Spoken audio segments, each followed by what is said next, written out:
गौतम बुद्ध का नाम सुनते ही हमें उनके जीवन की महानता और उपदेश याद आते हैं।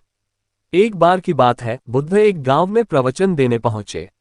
वहां एक व्यक्ति जिसका नाम चंदन था, उनके पास आया और उसने अपनी दुखों से भरी हुई जीवन की कहानी सुनाई। चंदन ने कहा, हे बुद्ध, मेरा जीवन दुख और परेशानियों से भरा हुआ है। मैं हमेशा असंतुष्ट रहता हूँ। क्या आप मुझे सच्चे सुख का मार्ग दिखा सकते हैं? गौतम बुद्ध ने उसे शांतिपूर्वक सुना और फिर उसे एक साधारण लेकिन गहन पाठ पढ़ाया। बुद्ध ने कहा, चंदन, तुम्हारे दुख और असंतोष का मुख्य कारण तुम्हारी इच्छाएं हैं। जब तक तुम अपनी इच्छाओं को पूरा करने की कोशिश करोगे, तुम्हारे दुख कभी समाप्त नहीं होंगे। फिर बुद्ध ने चंदन को एक साधारण प्रयोग करने के लिए कहा। उन्होंने कहा, तुम्हारे गांव के आसपास एक नदी है। जाओ और नदी के किनारे से एक पत्थर लेकर आओ, लेकिन ध्यान रहे कि वह पत्थर कोई ऐसा हो जो तुम्हारी आंखों में सबसे सुंदर लगे। चंदन ने बुद्ध की बात मानी और नदी के किनारे पर पत्थर तलाशने लगा।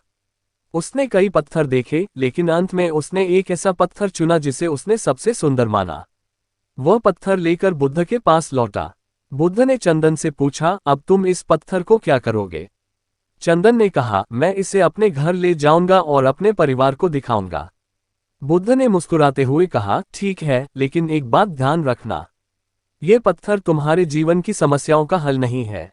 ये केवल एक सुंदर वस्तु है। सच्चा सुख तुम्हारे भीतर से आएगा, न कि बाहरी वस्तुओं से।